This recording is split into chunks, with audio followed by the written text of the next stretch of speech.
एक कल्पना आ रही थी। अभी यहाँ पर हमारे प्रधानाचार्य जी ने, एसएमसी के अध्यक्ष जी ने हमसे कहा कि यहाँ पर विद्यालय का भवन होना चाहिए। वो निश्चित रूप से होना चाहिए। उसके लिए जिस स्तर पर बात करनी है, मैं निश्चित रूप से माननीय मंत्री जी से, माननीय मुख्यमंत्री जी से, अपनी सरकार से उस बात को रखूंगा और भरोसा और विश्वास व्यक्त करता हूं कि निश्चित रूप से वो विद्यालय की आपकी जो यहाँ भवन की आवश्यकता होगी या कक्षों की आवश्यकता होगी तो कुछ न कुछ आप सब लोगों को मिलेगा, ताकि हमारा जो ये भविष्य है इसको एक अच्छा विद्यालय भवन, अच्छा वातावरण मिल सके।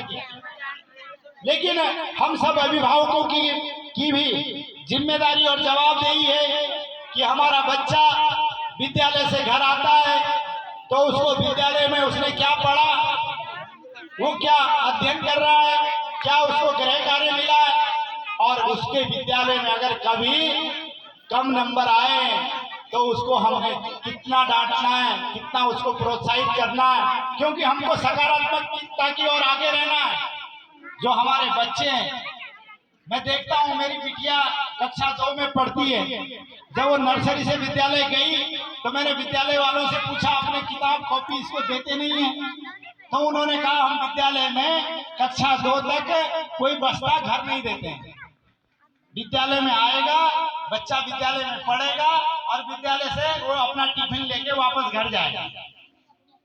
तो क्या है उसका मतलब? क्या है उसका मतलब? ये है जो हमारी अभी नई शिक्षा नीति आई है 2020, उसमें भी एक प्राविधान सरकार ने करे हैं, विशेषज्ञों ने किए हैं कि बच्चे के अंदर बहुत बचपन में उसको बहुत ज्यादा दबाव में नहीं रखना है, उसको हर चीज के लिए प्रोत्साहित करना है, उसको अच्छे काम के लिए, अच्छी पढ़ाई के लिए प्रोत्साहित करना है। लेकिन उसको बहुत डांट डपट लगा के उसको अगर हम वैसा रखेंगे तो कई बार उसके मन मस्तिष्क में डर पैदा होता है और उस डर के कारण से वो उसके मन में अलग प्रकार का एक भय पैदा हो जाता है, जिसके कारण से वो जो ज्ञान प्राप्त कर सकता है वो प्राप्त नहीं करता, उसका मन फिर किताब पर नहीं लगता है।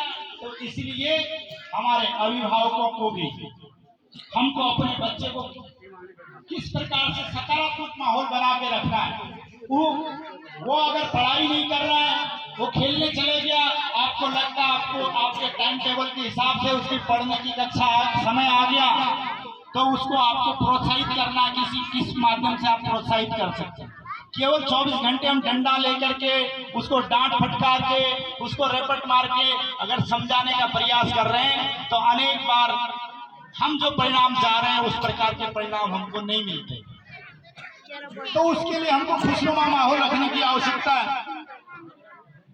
और आज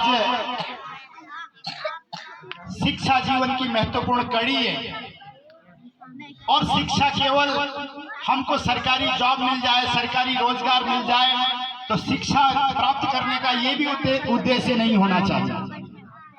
हम अपने नाती से, अपने बेटे से, अपने बेटी से, अपने नातिन से केवल इसलिए उसको शिक्षा ग्रहण करा रहे हैं कि कल को वो जाकर के किसी सरकारी दफ्तर में बाबू बन जाएगा या बाबू बन जाएगी।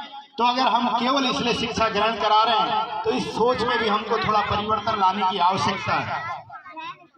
हमारा सोचना है कि हम शिक्षा ग्रहण, हमको अच्छी शिक्षा प्राप्त करनी है, अपने बालियों को अच्छी शिक्षा दिलानी है। हमारे समाज में हर वर्ग के हर बच्चे को अच्छी शिक्षा मिलनी चाहिए, लेकिन हम उसको केवल नौकरी करने के लिए नौकर नहीं बनाना है। हमारा उद्देश्य ये होना चाहिए कि वो स्वावलंबी बन करके, मालिक बन करके लोगों को नौकरी दे।